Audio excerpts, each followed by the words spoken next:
আজকে সানডে আর আজকের আউটিং এর লোকেশন টিপুখোলা। বাগডোগরা হয়ে ব্যাংডুবি ক্যান্টনমেন্ট পেরিয়ে জঙ্গলি বাবা মন্দিরের সামনে শিলিগুড়ি থেকে ডিস্টেন্স 24 কিলোমিটার। বাস পৌঁছে গেলে টিপুখোলা, চারিদিকে সবুজ গাছে ঘেরা একটা আলাদাই মজা। টিপুখোলা মেনলি ফেমাস একটা পিকনিক স্পট হিসেবে, বাট এই অফ সিজনেও ভিড় লেগেই থাকে সবসময়, কারণ এখানে অনেক কিছু করার আছে। যেমন আমরা প্রথমে পৌঁছেই উঠে গেলাম এই ট্রি ভিউ পয়েন্টটাতে। এই ট্রি ভিউ পয়েন্টটা থেকে পুরো এরিয়াটার একটা 360 ভিউ পাবে, অ্যান্ড এত সুন্দর লাগছে জায়গাটা, কিছু বলার নেই, জাস্ট ফাটাফাটি। এখানে আসলে প্রচুর ফটোজ অ্যান্ড ভিডিওস নিতে ভুলবে না, কিন্তু এটা মাস্ট। এই স্পটটার মধ্যে দিয়ে একটা ছোট্ট নদীও বয়ে চলেছে, আমরা সেখানে এসে একটু বসলাম। আর সামনেই বাচ্চাগুলোকে স্নান করতে দেখে আমার তো খুবই ইচ্ছা হচ্ছিল একটু ঝাঁপ দিয়ে স্নান করে নিতে এই ঠান্ডা জলের মধ্যে।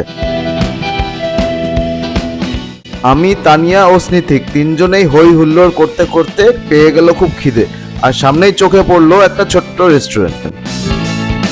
এরকম কাঠের সিঁড়ি দিয়ে উঠে নদীর উপর কাঠের একটা ব্রিজ এবং এগিয়ে গিয়ে একটা উডেন শ্যাক, আলাদাই একটা ফিল।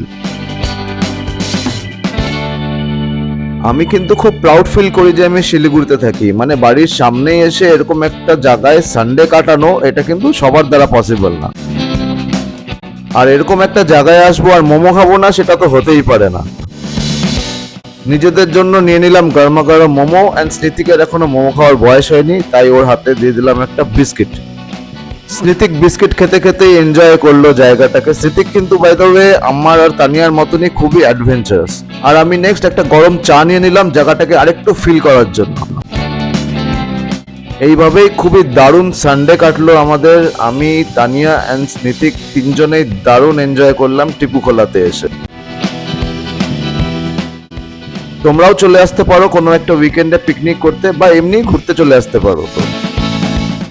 এন্ড এর সাথে সবাইকে টাটা আমাদের তরফ থেকে। ব্লগটা ভালো লাগলে অবশ্যই লাইক করবে আমাদের পেজ, এন্ড নেক্সট ব্লগ নিয়ে আসছি আবার নেক্সট উইকে।